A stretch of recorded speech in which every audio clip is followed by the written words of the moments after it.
Remember when vampire and werewolf movies used to be cool? Well, it seems Hollywood forgot and has botched the entire vampire genre to death. This underrated, almost forgotten vampire franchise had the craziest potential to be the best vampire series we've ever gotten, until Hollywood decided to take a fat dump on it and leave it in the street and see how many people will go near it again after pouring mustard all over it. That's what they did to the series. And I'm going to prove in this video why this has the most potential out of any vampire franchise in history, and why this series, at least a trilogy because we don't recognize the sequels, this trilogy will turn everyone into a feminist. Yes, I'm going there. I am a massive vampire fan. I'm a huge fan of Bram Stoker's Dracula, directed by Francis Ford Coppola. Massive fan of it. I am even a fan of the crap Dracula Untold film. Yes, it's garbage, it's generic, it's stupid, but I love it because I love vampires. And to be honest, the girl who plays Mina in it, I'm a bit of a simp. I was a simp for her in high school, okay? I'm just gonna put that out there. Who isn't a fan of Blade? He's one of my favorite Marvel superheroes. Why? Because he's simply half vampire, half human. I love vampire lore more than most people. I even like the third Blade movie, Trinity, with Ryan Reynolds and Dracula. It's a crap movie, horrible movie, but it's so awesome. It's so fun. Daybreakers is one of the most underrated vampire movies ever in the last 5 decades. I will make a whole video addressing this because this movie's badass and needs to be talked about, and it's been forgotten in time, just like this franchise we're about to speak on. Now, post 2011, 2012, there seemed to be a lull in the market for vampire films. Nobody really wanted it. People were turned off of it. And I was asking myself why. Hollywood just didn't make it, and people weren't paying to see it. Now, we're seeing a resurgence with Nosferatu and Wolfman. Okay, I've seen one of these movies. The other one's coming out in January, so I don't really have high hopes for that, but we'll see how it goes. I think Twilight and Vampire Diaries turned a lot of people off. They did a number on this genre. Now it's seen as the chick flick romantic drama that girls want to see. It's become a girls thing more than a cinephiles thing. That's a problem. This is what happens when we mix The Matrix with vampires. The Underworld series. The series that has probably the sickest lore, some of the coolest action that you've ever seen, and, well, I'm biased, okay, I get it. I like the Underworld movies more than Blade. I do. I don't know, a lot of people will say that's heresy to say such a thing, but I do. I like what I like. Yes, part of it is I am biased, okay, because of her. Now, she made me a feminist, single-handedly, all right? For any of the females, the two that are watching this, okay? The two of you. I'm going to try to not be perverted in this video because a lot of people know how I feel about certain females in movies, okay? All I'm going to say is this woman's hot as fuck. I'm going to try to make this PG-13, okay? Now, when I was in high school, me and my friends practiced what is known as No Nut November, okay? Basically, I was destroying them. I'm beyond lust, you know, that's what I was saying. I'm so beyond all of this. I can destroy it. All these people are just simps. I'm beyond them all. Then I rewatched Underworld, like I think it was the second one, after years of not seeing it. I saw her in it, and when I did, that Matthew McConaughey scene from Wolf on Wall Street kept blaring into my mind, and I folded. I folded really badly. Now, people don't make me break. The only women that make me break in life are Lana Lang from Smallville, Ana de Armas in anything, Rain, the Blood Rain chick, Sarah from Smallville, Keira Knightley in Pirates of the Caribbean, Eva Mendes in Ghost Rider. Why are there so many goddamn females on this? I didn't even mean for that to happen. Nina Dobrev in Vampire. You get what I mean? Not a lot. It's an exclusive list. It's a smaller list than I don't know who put these slides on. It wasn't me. Maybe I was high off coke. But nothing makes me break. And if any family, oh God, if anyone sees this, I'm fucked. If anyone who knows me sees this is comedy. It's all comedy. This is like a Dave Chappelle show, okay? And Kate Beckinsale, if you're watching this, I did not do obscene things in your name. I promise you. Just take this as comedy if you're watching this in alternate reality, please. Slide into my DMs and do it while wearing Celine's outfit, please, if you will. That would be great. Much appreciated. Now, I say all this for the purpose of, one, can you really blame me for saying any of these things? Look at her. This is a flawless looking woman. This is God was working overtime when he was making her, okay? But she's not just hot. This is the issue that people need to address, because people will watch this movie and think, oh, she's so attractive, and I get it. But she's not just hot. There's more to this franchise than that, right? She is a strong female lead, something that Hollywood can't get right at all nowadays. Think about it. People think this is a good character. People think this is the standard of a female lead who's strong that we need to live with in Prey. Like, what the bro? People think this is good. Hollywood is trash when it comes to writing female characters. I could write a better female character. All you need to do is use her or Ellen Ripley as your template, or Sarah Connor. Okay? Strong female lead. Why? She's not annoying. She doesn't try to overtake any of the male characters and try to become a male or anything like that. She doesn't make dumb decisions that the movie has to pretend like we have to respect her or give a fuck about her. No, none of that shit. Okay? She's not the chick from Prey. Okay? She simply is that woman. She doesn't need to say it. She has a great story. She has a freaking stepdad who killed her entire family and blamed it on the Lycans so that she would be his soldier and pet for life. Okay? She's amazing. She has an amazing love story with Michael, the hybrid who everyone's trying to hunt, and she has to uncover a vast conspiracy and save him. It's great. And she is the protagonist, not him, but she doesn't feel the need to put him down and overshadow him and show him who's the man. None of that shit. So for all the people who are like, oh, this is woke, all this crap, I hate that word. But who all people say that, this is it for you. This is feminism done right. I am a feminist. I am the ally because of her. She's so hot. Sorry, no, it's not because of that. It's because she's a great character. And she's a badass. Usually when women try to be badass in modern holiday movies, a lot of people find it cringe, right? No, not this. She simply is. The choreography, the stunt work, the acting, all of it's down. Kate Beckinsale in her prime. I need Coke. She is great. Now, let's talk about the lore. I talked about the woman. We need to stop that. Let's talk about the lore. You cannot be a vampire movie and have bad lore. It's simple. You need to have some semblance of lore if you want to stand out. Okay? These movies are not masterpieces. Some people would say they're average at best. They're decent on the spectrum, right? The first three are decent. The next two are trash. We're going to talk about that. The lore is what separates them, because the lore is actually probably better than the actual storytelling in the movies themselves critically. So let's talk about the lore.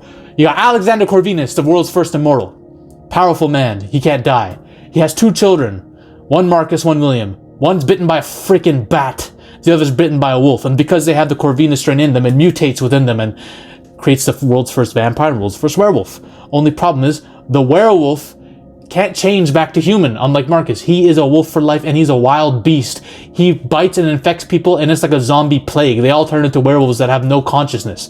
So Marcus decides, okay, I need help. I need an army that can contain this. Let me go to the king, Victor. I'll turn him into a vampire, give him immortality, and in a trade, he'll give me an army that I can control my brother with.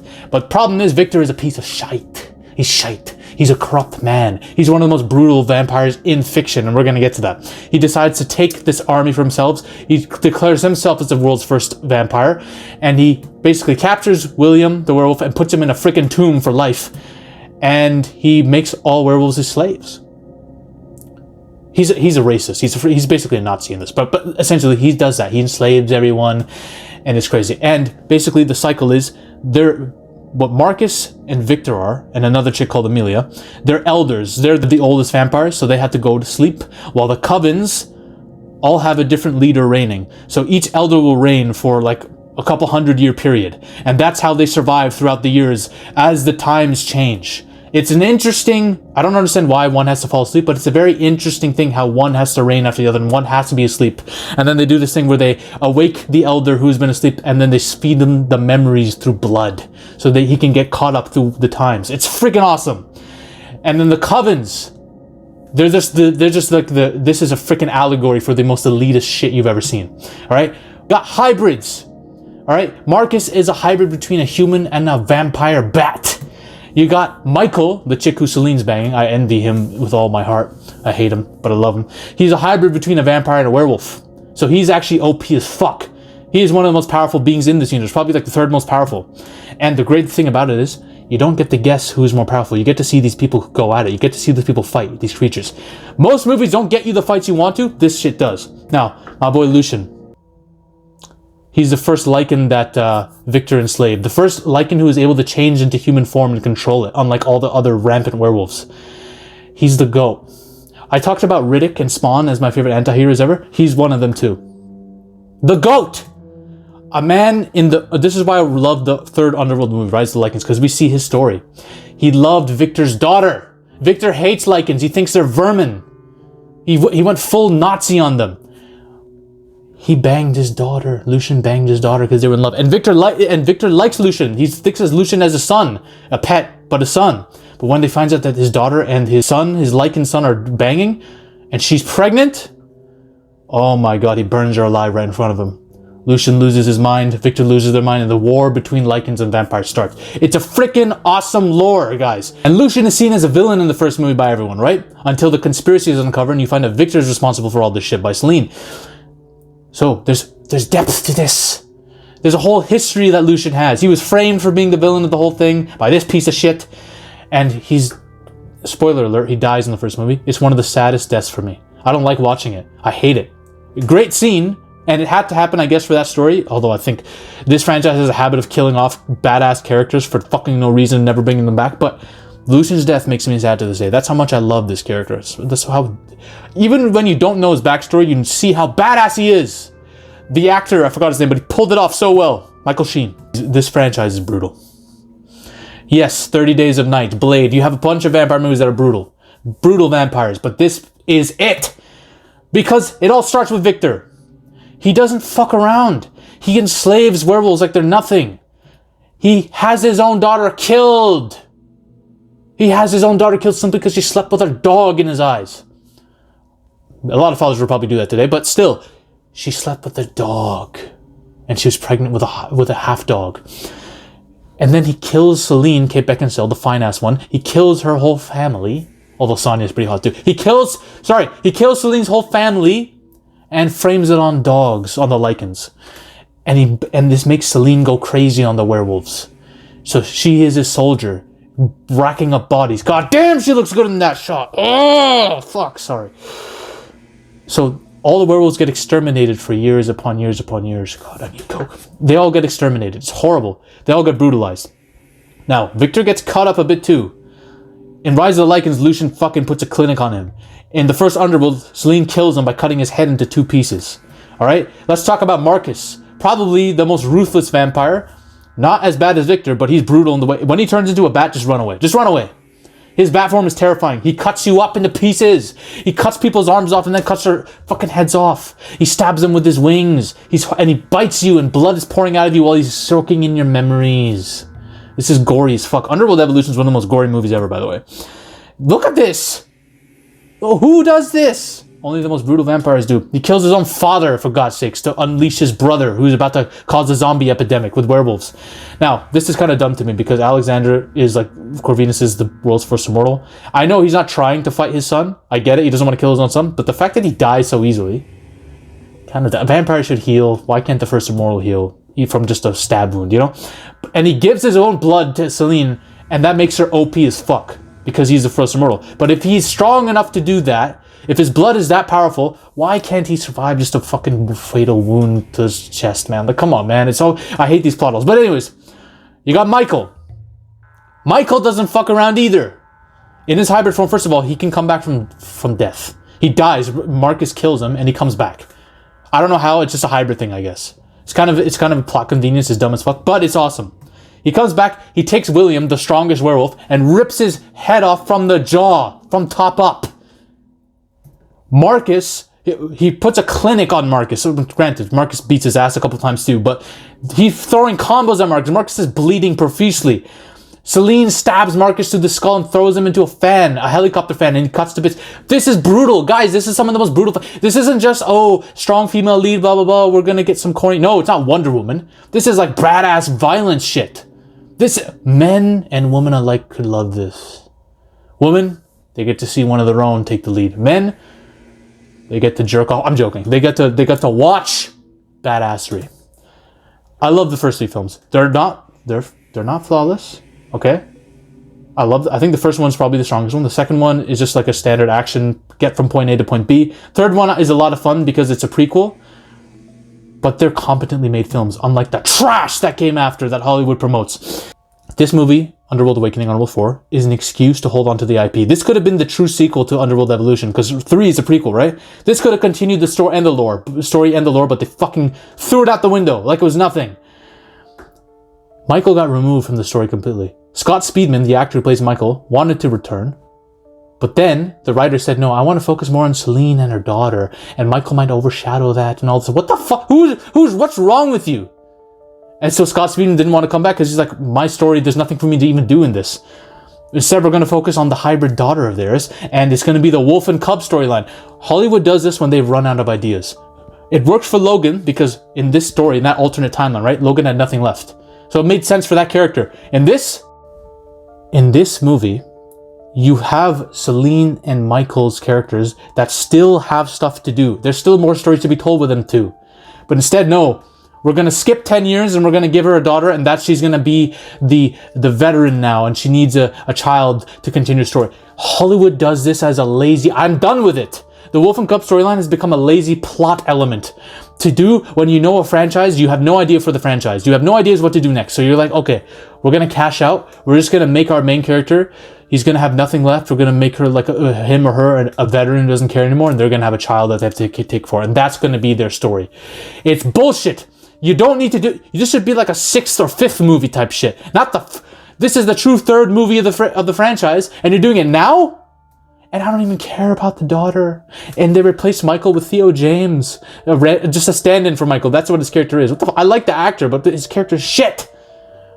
They have... Do you remember the Upgrade Predator from Predator 2018? That garbage CGI-looking trash cartoon? They do that here. They did prosthetics so well in the first 2 movies. That all went to shit because they introduced this fucking hunk of trash. The Hulk. And what's up with Hollywood? And, bigger the better. Let's take our iconic creatures, pump them up with steroids, CGI them, and that's going to be scarier than what they were before. Are you guys, like, mentally ill? Hollywood has a mental illness of trashing their own franchises. You took 10 years and you skipped to the point where now humanity in this timeline, humanity knows about vampires and werewolves. The aura of vampires hidden in the shadows is gone. Secret society stuff, that's all gone.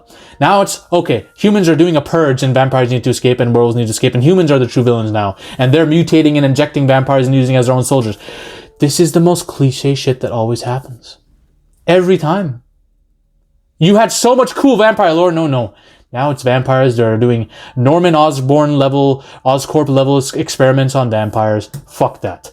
Now, Underworld Blood Wars, I like it a bit more than the 4th. I don't actually... This is a guilty pleasure for me. Why? They removed the fucking daughter. Get her out of here. No one cares about her character. Forced drama. No need. They give us lore. They give us the secret society vampire coven shit that we like. They reference all the elder stuff. They give us the lore we want, a little bit of it. And we get a cool plotline of a conspiracy to overthrow Celine and frame her for everything, despite her having Alexander Corvinus' blood in her system. We have a conspiracy conducted by my guy from Merlin, Arthur, and the chick who wants to take place on the council role, right? It's a cool, interesting little, they're trying to frame Celine, the main character, and you're rooting for her to get out of it. And my boy, you can't go wrong with Charles Dance. Anytime he's in a movie, in a major supporting role, you know you're going to get a banger. But this fucking Hollywood is trash. Marius is one of the worst villains in history. A CGI piece of trash that this even looks worse than the 4th. Michael gets killed off screen. Marius kills him and uses his blood to experiment. What? There's a Arctic vampire coven, and Theo James needs to have something to do, so he is a descendant of Amelia, an elder, so he can wield the sword of, like King Arthur's sword or some shit, and use it, and he's a chosen one. What the fuck? Why? At least they're doing something different, I guess, but this is cringe. And then we have a really bad CGI fight between Celine and Marius. She nearly dies, so they bring her back to life using some ancient water, I don't even know anymore, and she becomes a god, basically, god level, and she beats the villain in a fight, and we're done. And she reunites with her daughter at the end. Great. The coolest vampire lore. Elders, covens, all this shit. Now, the good thing this movie did is she's an elder now. She becomes an elder, so she goes into hibernation like all elders do. That's a very interesting, natural conclusion for her character. I like that. But she reunites with her daughter, and it's just like, we wasted a good franchise. You could have done so much more. I wish that they would make a TV series as a spin-off of what happens while Selene is in her hibernation state as an elder. The years that what happens to the coven after. That'd be cool. I want to explore this world more. There's so much more, so many more covens we can explore. So much. What happens if the werewolves and vampires try to make peace? And we have like almost like a District 9 level plot where, you know, there's conflicts on both sides. You know, we can do interesting stuff. We can have a gangster level story with covens and factions trying to take control of the cities and stuff, you know? Hollywood's like, nah, we're going to make a wolf and cub story, and then we're not going to do that. We're going to do CGI werewolves and steroids. Trash ass industry, man. Garbage. If you are not a feminist and you hate that, watch this. You'll convert. If you are a feminist, you need to watch this as well. So you can see what a true strong female lead is. Not Star Wars, not Rey from Star Wars, not the chick from Prey, not whatever the hell is going to happen to Snow White with Gal Gadot who cannot act for her life and then Rachel Zegler who's saying dumb shit all the time. No. Selene is where it's at. This woman is the epitome of it all.